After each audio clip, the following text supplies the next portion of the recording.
Ahora escucharemos a la investigadora y analista Ekaterina Sugak sobre el tema de la virología, la teoría germinal de las enfermedades, el método científico y la vacunación. Me llamo Ekaterina Sugak y soy investigadora independiente, analista, naturópata, autora, documentalista y activista. Titulé mi presentación como El método científico y su ausencia en virología. Hoy voy a hablar del tema más importante que no recibe la atención que merece por parte del público, pero que tiene un enorme impacto en la vida de todos nosotros.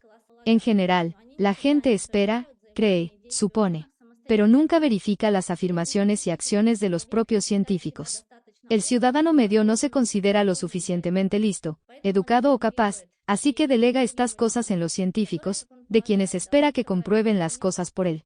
Sin embargo, el lema de la primera sociedad científica del mundo, la Royal Society de Londres, es la frase latina Nullius in verba, que significa no te fíes de la palabra de nadie, sino verifica siempre, tengas a quien tengas delante. Y hoy propongo que se ponga remedio a esta situación y que la virología se someta a escrutinio. La pregunta que vamos a formular es muy atrevida. ¿Es la virología una ciencia? La mayoría de la gente cree que la virología es una ciencia, pero nunca ha comprobado si realmente lo es. ¿Qué es la ciencia? ¿Qué criterios debe cumplir una actividad para ser considerada científica? Para entenderlo mejor, retrocedamos en la historia. En 1660, los fundadores de la Royal Society inglesa, la primera comunidad científica del mundo, establecieron que lo que importaba en la ciencia eran las pruebas experimentales, y no la fantasía, la superstición y la fe ciega. La ciencia, con su principio de prueba, debía liberar a la gente de la ignorancia, la superstición, la tiranía y, no menos importante, del sufrimiento físico y psicológico. En aquella época todavía era común acusar a las personas de brujería y quemarlas en la hoguera, en nombre de Dios.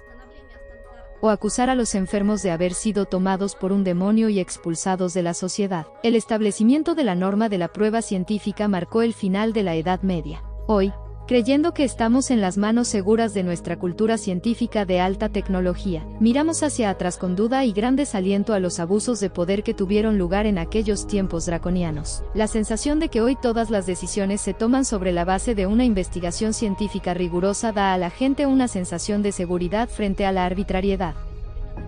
Al igual que nuestro sistema jurídico moderno, vinculado al principio de la prueba, la verdadera ciencia solo reconoce un principio rector: la demostrabilidad de los hechos.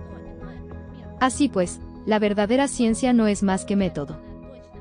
He aquí una definición maravillosamente precisa de ciencia extraída de la biología en línea: conjunto sistematizado de conocimientos en forma de hipótesis, teorías, principios, modelos o leyes que se han extraído de manera concluyente de hechos observados o verificables o de resultados experimentales obtenidos básicamente de la aplicación del método científico. El objetivo del método científico es descubrir la causa de los fenómenos naturales observados. El método científico es un enfoque de la búsqueda del conocimiento que implica la formulación y comprobación de una hipótesis. El método científico proporciona una forma lógica y sistemática de responder a las preguntas y elimina la subjetividad al exigir que cada respuesta se apoye en pruebas objetivas. El objetivo es confirmar o refutar la supuesta causa de uno o más fenómenos. El primer paso del método científico consiste en observar el fenómeno natural en sí. Luego se pasa al segundo paso, que es la formación de hipótesis. Así, se observa algo que ocurre en la naturaleza. Por ejemplo, ves que un hombre está enfermo y cubierto de sarpullido. Y te preguntas, ¿por qué está enfermo? ¿Cuál es mi hipótesis? ¿Cuál creo que es la causa? Aquí es donde empieza la formación de hipótesis. Primero ves que ocurre algo y luego piensas, me pregunto cuál es la causa. Entonces tienes una idea de lo que crees que puede estar causándolo y postulas, creo que X causa Y, por ejemplo, creo que un virus causa esta enfermedad. Todo el mundo debería tener claro que para demostrar que un virus causa una enfermedad, hay que tener la certeza de que el virus existe. Es decir, tiene que ser definitivamente real. No se puede inventar algo solo con la imaginación. El propósito de formular una hipótesis es realizar un experimento en el que se manipule físicamente la supuesta causa, el virus, para ver si provoca la enfermedad. En cualquier experimento científico, tiene que haber una variable independiente y una variable dependiente. La variable independiente es la supuesta causa, es decir, el virus, y la variable dependiente es el resultado, es decir, los síntomas de la enfermedad. Por lo tanto, según las normas lógicas, la supuesta causa, la variable independiente, es decir, el virus, debe existir y encontrarse antes de que podamos empezar a probar si causa la enfermedad, o bien causa la enfermedad, lo que apoya la hipótesis, o no causa la enfermedad, lo que no apoya la hipótesis. A esto se reducen la ciencia y el método científico. Como puede ver, se reduce a lógica básica. He aquí la definición de pseudociencia. Conjunto de creencias o prácticas que se creen falsamente basadas en el método científico. Gracias a esta definición, podemos saber con certeza si algo es verdaderamente científico o no. Solo es científico lo que se basa en el método científico. Veamos si la virología utiliza el método científico en sus investigaciones. ¿Se ha demostrado la existencia de los virus basándose en el método científico? ¿Los virólogos realizan experimentos científicos válidos con una variable independiente realmente existente? Estas preguntas son cruciales porque la creación de una vacuna o una prueba diagnóstica no puede ser posible sin identificar primero un virus. No se pueden introducir encierros, mascarillas ni protocolos de tratamiento antiviral tóxico si no hay pruebas reales de que existe un virus. Según la definición, un virus es una partícula infecciosa microscópica formada por ácido nucleico, ADN o ARN, y una envoltura proteica capaz de infectar células vivas para su reproducción.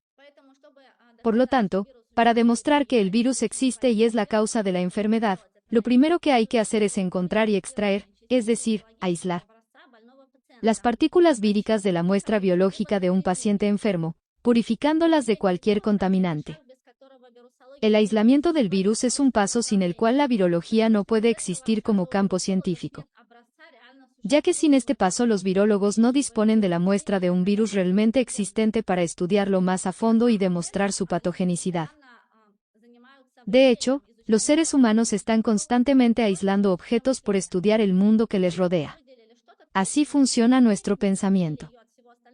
Si no has aislado algo, es decir, lo has encontrado y separado de todo lo que lo rodea, no puedes comprenderlo. Ahora les daré un ejemplo sencillo pero muy preciso, como el de la aguja de coser. Supongamos que nunca has visto una aguja de coser. Pero un amigo tuyo te ha dicho que existe una aguja de coser con la que se puede introducir hilo en la tela. El hecho de que el hilo se introduzca en la tela es el resultado, es decir, la variable dependiente. Y la aguja con la que se consigue este resultado es la variable independiente. Así que se intenta encontrar la variable independiente para ver si la aguja sirve para introducir el hilo en la tela. La aguja produce realmente ese resultado. ¿Cómo se hace para aislar, es decir, encontrar y tomar una muestra de aguja de coser? Hay que ir al entorno en el que se espera encontrar una aguja de coser, es decir, la caja en la que se guardan los artículos de costura. Uno mira dentro de la caja y descubre un objeto que cree que puede ser una aguja. Saca este objeto, la aguja, de la caja y lo separa de todo lo demás. Botones, tijeras, canillas, dedales, ovillos de lana, hilo, alfileres, regla, etc. En este momento, tiene en sus manos una aguja de coser. En este punto, tienes una aguja de coser separada del resto de objetos. A continuación, pones a prueba la hipótesis formulada por tu amigo. Coges una aguja, le pasas un hilo por el ojo e introduces la aguja en un trozo de tela, seguida del hilo. En este punto puedes hacer un experimento de control. ¿Por qué? ¿Cómo sabes con seguridad que no ha sido tu propia mano la que ha introducido el hilo en la tela? Prueba a hacer lo mismo sin la aguja y verás que no puedes introducir el hilo en la tela solo con la mano. De este modo, has demostrado la hipótesis de tu amigo y también has hecho un experimento de control. Por tanto, es un hecho científico que la aguja puede introducir el hilo en la tela. Otro ejemplo, alguien te dice que hay una rana graznando y comiendo moscas. Vas al lugar donde esperas encontrar a la rana, que está en un estanque, y con una red aíslas a la rana del estanque, de modo que en la red solo está la rana y nada más. Entonces observas a la rana y ves si realmente come moscas y empieza a graznar. Y cuando la rana esté vieja y muerta, puedes diseccionarla y estudiar su aspecto. Esto es aislar y estudiar las características de algo según el método científico. Se puede hacer lo mismo con partículas diminutas e invisibles al ojo. Esto es lo que hacen los químicos analíticos cuando aíslan nanopartículas, y como recordamos, se nos dice que los virus son nanopartículas. En lugar de la red o la mano, aíslan estas partículas del entorno o ecosistema en el que se encuentran con técnicas adecuadas a su tamaño. Pueden ser la ultracentrifugación, la cromatografía, la precipitación, etc. Todas ellas son técnicas para obtener las nanopartículas de forma separada y purificada del medio en el que se encontraban originalmente. He aquí un ejemplo de cómo hacerlo con una ultracentrífuga.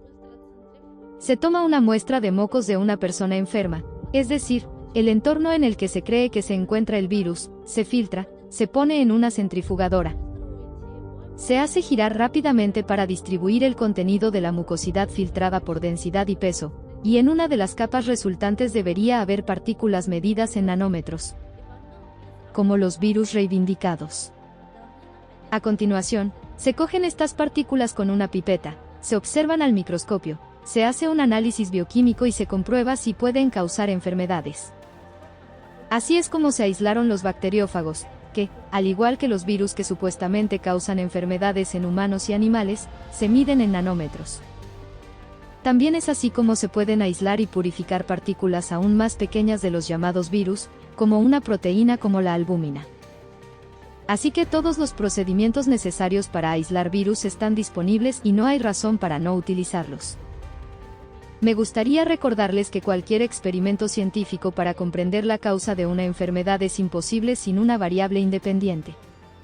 Solo cuando se aísla un virus se dispone de una variable independiente para realizar más experimentos y se puede introducir el virus en un organismo sano y ver si causa síntomas de enfermedad. Los síntomas de la enfermedad son la variable dependiente en este caso. Si queremos entender qué causa la enfermedad, después de hacer el experimento, vemos claramente que el virus no causa la enfermedad. Significa que tenemos que descartarlo como variable independiente y buscar otra, y luego probar la hipótesis con ella. Entonces, ¿qué hacen los virólogos? Contrariamente al método científico, los virólogos no aíslan ni intentan aislar el virus en una persona o animal enfermo. Es decir, ni siquiera intentan detectar el virus, la variable independiente, en una muestra de una persona enferma. Aunque los títulos de sus artículos suenan como aislamiento y caracterización de los virus A, B, C, etc., cuando se examinan los métodos de su trabajo, surge una imagen muy diferente. Este es un claro ejemplo del peligro de leer solo los títulos, sin examinar detenidamente la metodología en sí. Cuando los virólogos afirman haber aislado un virus, no quieren decir en absoluto que hayan encontrado y aislado partículas de una muestra de un paciente. Lo que quieren decir es que han tomado líquido de un paciente enfermo, lo han añadido a un cultivo celular, que suele consistir en células de riñón de mono, a las que se han añadido agentes antibióticos antifúngicos, tripsina, suero fetal bovino y un medio de cultivo celular que contiene cantidades no fisiológicas de electrolitos y carbohidratos. Después, esta mezcla tóxica se deja incubar durante varios días hasta la aparición del llamado efecto citopático. El efecto citopático es la destrucción de las células, y los virólogos están entrenados para pensar que si después de varios días ven este efecto, es causado por el virus presente en la muestra del paciente, por lo tanto, el efecto citopático prueba la existencia del virus y que éste se ha multiplicado en el cultivo celular.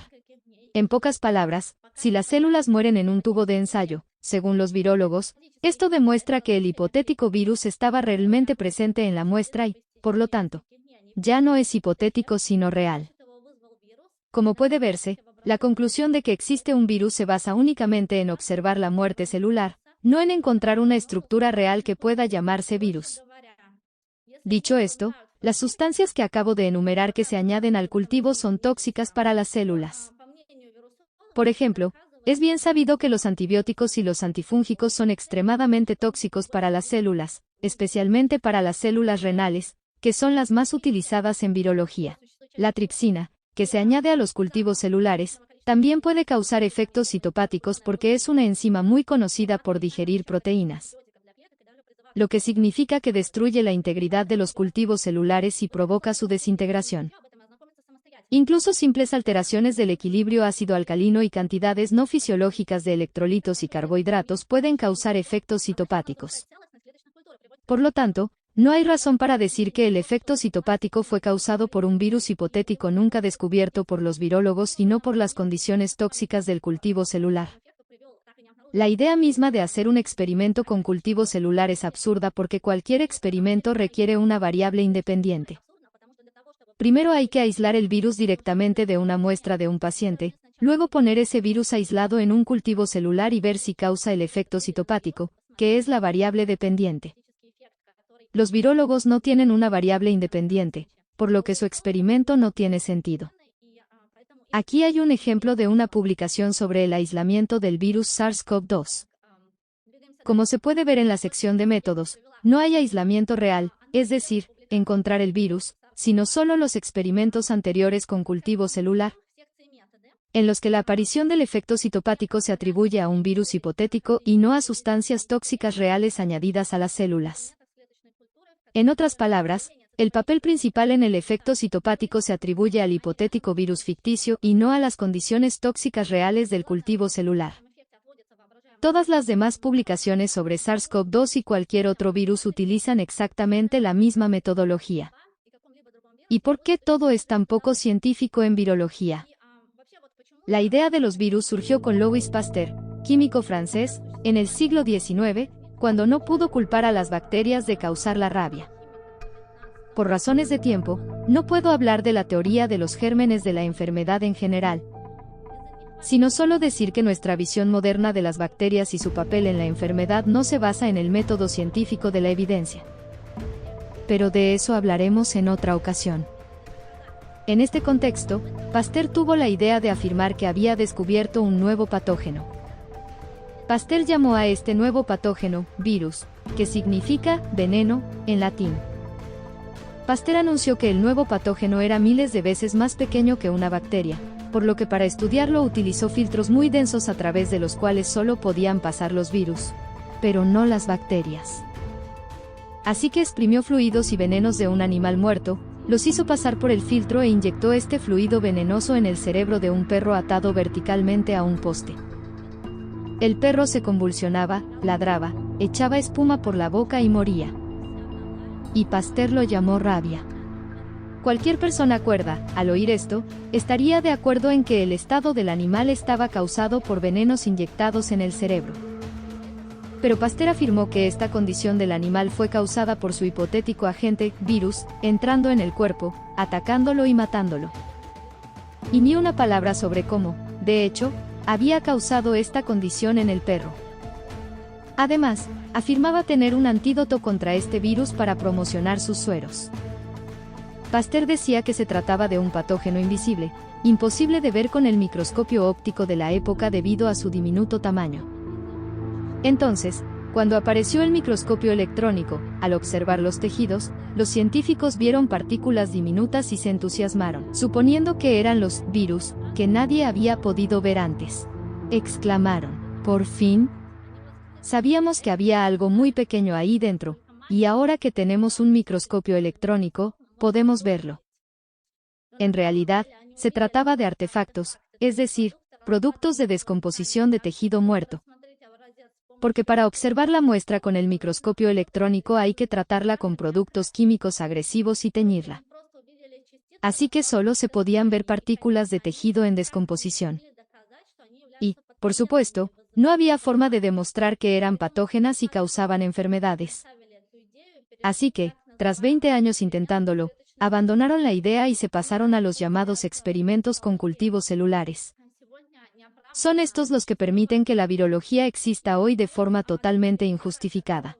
Los experimentos de control, que son un aspecto muy importante de cualquier investigación científica, por supuesto tampoco los hacen los virólogos. ¿Recuerdan mi analogía de la aguja?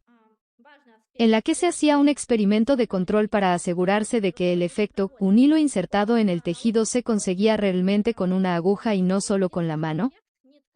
Del mismo modo, los virólogos deberían hacer experimentos de control para comprobar si las condiciones del cultivo celular causan el efecto citopático.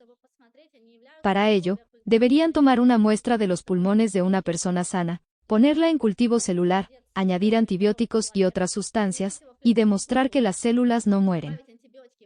No lo hacen porque saben que el efecto citopático seguirá produciéndose. En abril de 2021, el virólogo alemán Stefan Lanka, que, sin embargo, prefiere llamarse a sí mismo exvirólogo, realizó un experimento de este tipo y demostró que las células mueren incluso si no se les añade material tomado de una persona enferma que contenga el hipotético virus. Pero también es importante señalar que los virólogos, en principio, no pueden hacer experimentos de control, ni experimentos para demostrar la patogenicidad, porque necesitan una variable independiente, y no la tienen. Pero ahora les mostraré una respuesta que mis seguidores recibieron del creador de la primera vacuna COVID-19 del mundo, Sputnik. Se trata del Instituto de Investigación de Epidemiología y Microbiología Gamaleya de Rusia. Aquí reconocen que no es posible aislar el virus directamente de una muestra de paciente. Examinemos la razón que da el creador de la primera vacuna COVID para explicar por qué no es posible aislar el virus a partir de la muestra de un paciente.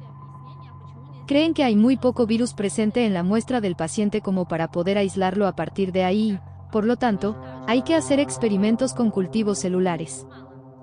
He explicado el fracaso del argumento, hay demasiado poco virus en la muestra del paciente para aislarlo, con gran detalle en mis artículos, que puedes leer en mi canal de Telegram.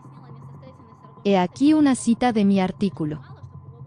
Argumentar que hay muy poco virus en la muestra de un paciente enfermo para aislarlo, purificarlo, es decir, encontrarlo, es lo mismo que decir que hay muy pocos gato-perros. Un gato-perro es un animal imaginario, mitad perro, mitad gato, en la naturaleza para encontrarlos y mostrarlos al mundo.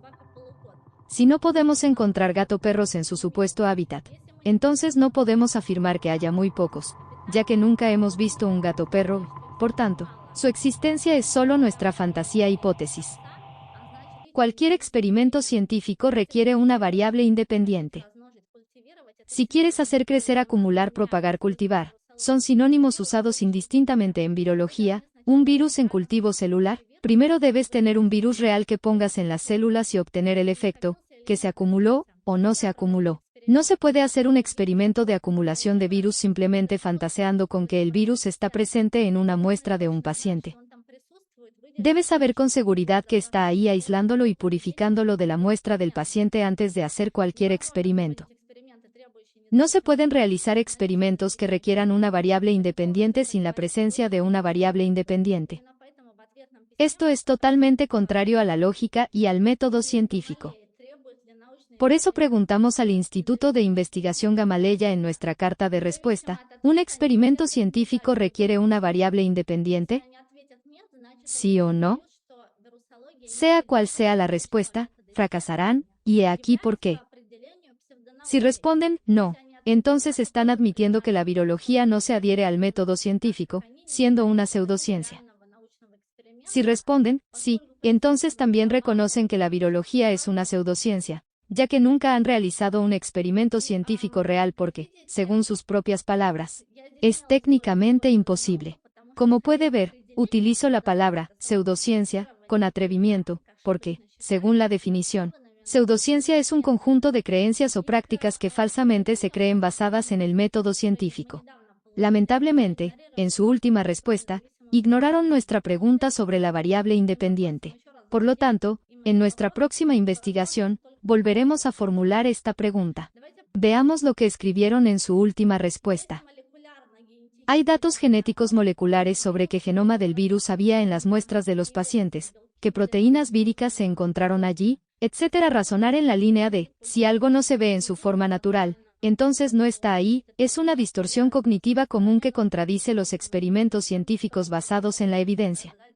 Así que, una vez más, admiten que no se puede encontrar el virus en estado natural. Al hacerlo, señalan que sufrimos una distorsión cognitiva porque queremos pruebas tangibles de la existencia de estructuras como los virus. Es decir, sugieren que nos sumerjamos en el mundo del esoterismo y razonemos sobre los virus como si fueran espíritus o fantasmas. Es decir, según ellos, los virus existen, pero al mismo tiempo no existen. Cuando en todas sus definiciones los virus se describen como estructuras físicas que existen en esta dimensión, no en una dimensión paralela. Todas sus definiciones afirman que los virus son partículas reales. Se especifica su tamaño y composición. Se especifican sus características, como la patogenicidad. ¿Cómo se definió todo esto si no se puede encontrar un virus en su estado natural? Aquí se contradicen. Y se refieren al hecho de que, en lugar del virus, en la muestra se pueden encontrar el genoma y las proteínas virales. Es decir, en lugar de cualquier prueba física y tangible de la existencia de partículas que puedan considerarse virus, nos ofrecen lo siguiente. Según ellos, no hay necesidad de pruebas directas de un virus, cuando una base de datos informática tiene este conjunto aleatorio de letras A, C, T, G que se supone representan el genoma de un virus. Si no se ha aislado el virus, ¿de qué genoma viral podemos hablar? ¿Cómo se puede conocer el genoma de algo que nunca se ha encontrado? No se puede. Solo se puede crear un modelo informático hipotético del genoma basado en lo que había en el cultivo celular, material genético de humanos, bacterias, hongos, riñones de mono y embriones de vaca. Si el ARN no se toma de un cultivo celular, se toma directamente de muestras no purificadas, como el líquido pulmonar, como se hizo para el ensamblaje del genoma del SARS-CoV-2. En este caso, el genoma del hipotético virus se compone de material genético humano y de sus microorganismos. En realidad, todos los ARN y secuencias virales no son más que una mezcla de material genético humano, animal, bacteriano, fúngico y de otras fuentes desconocidas. Estas mezclas de ARN se declaran virales y se añaden a la base de datos para crear una biblioteca viral. No hay pruebas de que el ARN proceda de un virus, ya que nunca se ha encontrado ninguno. En pocas palabras, utilizando diversas tecnologías como la secuenciación de sangre, la secuenciación de próxima generación, la metagenómica, la PCR, algoritmos informáticos, software de alineación, genomas de referencia, etc., los virólogos han creado una base de datos llena de conjuntos completamente aleatorios de letras A, C, T, G que supuestamente representan partículas virales invisibles. A continuación, se crean pruebas de diagnóstico para buscar estos fragmentos generados por ordenador. En cuanto a la detección de proteínas virales, el creador de la vacuna Sputnik, el Instituto Gamaleya, afirma que esto prueba la existencia del virus en la muestra del paciente. Para demostrar la especificidad de los anticuerpos y que las proteínas proceden del virus, es necesario encontrar primero el virus. Y esto no se ha hecho, como admiten los propios virólogos. Cuando les preguntamos cómo podían estar seguros de que las fotografías del microscopio electrónico mostraban el virus y no artefactos, es decir, productos de descomposición de tejidos muertos y procesados, dijeron lo siguiente. En el caso de la microscopía electrónica, efectivamente se requiere experiencia para interpretar correctamente las micrografías, razón por la cual es importante la combinación de todos los enfoques integrales esbozados anteriormente, incluidas la PCR, la ELISA y la secuenciación. La microscopía electrónica es un buen complemento de métodos de investigación más precisos, pero por sí sola casi nunca es prueba suficiente. Se puede encontrar una fotografía del virus purificado en este enlace. Es bueno que reconozcan que las fotografías de microscopía electrónica por sí solas no son suficientes como prueba. De nuevo, estamos de acuerdo, porque para entender si estas fotografías muestran un virus o productos de desintegración celular, es importante conocer la metodología con la que fueron tomadas. Es sorprendente que el enlace proporcionado para ver las fotos que, según ellos, muestran partículas purificadas del virus SARS-CoV-2 no lleve a una publicación científica que describa la metodología, sino a un sitio web de imágenes de archivo donde se venden las imágenes. Ni siquiera figura el nombre de la publicación de la que proceden las fotos. Esto es muy poco profesional por parte del Instituto Gamaleya. De hecho, esta foto y todas las demás proceden de un sobrenadante de cultivo celular no purificado. Una vez conseguido el efecto citopático, se filtra el cultivo celular, se introduce en una centrifugadora y se extrae la capa superior con una pipeta. Este es el sobrenadante. Se examina con un microscopio electrónico para encontrar lo que visualmente debería parecerse a un virus entre los muchos productos de descomposición celular que han quedado atrapados en el sobrenadante. Este sobrenadante no purificado se somete a tratamientos agresivos como la fijación y la tinción para poder visualizarlo al microscopio electrónico. Este proceso mata cualquier componente vivo y crea artefactos artificiales llamados virus. Los virólogos examinan esta masa para encontrar partículas que coincidan con su idea preconcebida de cómo debe ser una partícula de virus y la declaran culpable, aunque existan millones de otros candidatos similares o idénticos en el sobrenadante no purificado. De hecho, se sabe que varias partículas similares están presentes en estas muestras, como vesículas recubiertas de clatrina, vesículas y gránulos secretores, exosomas y otros cuerpos multivesiculares que suelen confundirse con coronavirus. Aquí podemos ver las partículas en una muestra positiva para COVID-19 que ha sido declarada coronavirus, pero exactamente las mismas partículas están presentes en una muestra humana sana. Los autores del estudio concluyen que esto sugiere que las características ultraestructurales observadas en los pulmones no son exclusivas de la infección por SARS-CoV-2, lo que plantea la cuestión de su especificidad para confirmar la invasión viral. He aquí otra publicación, cuyos autores muestran que en muestras de riñón obtenidas algunos años antes de la aparición del COVID-19, el microscopio electrónico detecta exactamente las mismas partículas que las denominadas coronavirus. Los autores también escriben que el hecho de que los componentes celulares normales y los productos de la descomposición celular sean indistinguibles de los llamados virus al microscopio electrónico se conoce desde los años 70. Así que, amigos, para resumir lo que he dicho, los virólogos están de acuerdo conmigo en el punto más importante: nunca se han aislado virus de una muestra de paciente. Pero estoy en total desacuerdo con los virólogos sobre las consecuencias que deben seguir a este hecho.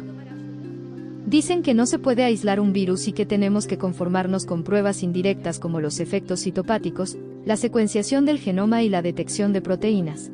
Pero como he explicado detalladamente, estas pruebas no son indirectas, porque para demostrarlas tenemos que demostrar la existencia del objeto original. Las empresas farmacéuticas y los principales científicos ganan enormes sumas de dinero con la lucha contra los virus, mientras que los medios de comunicación aumentan su audiencia y difusión a costa de noticias sensacionalistas.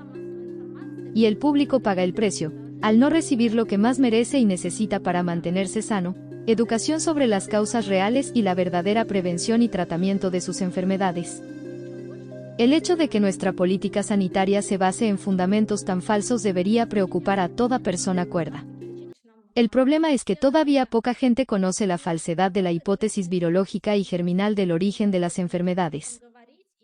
Solo hay una forma de salir de esta situación: tenemos que hablar más de ello, y cuanta más gente lo haga, mejor. Tenemos que conseguir que una masa crítica de personas se entere de la existencia de la refutación virológica y de la hipótesis germinal del origen de las enfermedades, y que esas personas empiecen a estudiar el tema, utilizando los materiales educativos que hemos creado para ayudarles a hacerlo. Si empiezan a investigar, llegarán inevitablemente a las mismas conclusiones. Al fin y al cabo, los hechos están a la vista de todos. Es necesario que todo tipo de personas, con todo tipo de antecedentes, experiencia y formación, empiecen a hablar de ello con su público o conocidos y amigos, y no tengan miedo de hacerlo. Porque toda esta información está respaldada por la lógica y la investigación científica de los propios virólogos. En sus propios estudios encontrarán todas las refutaciones a sus actividades.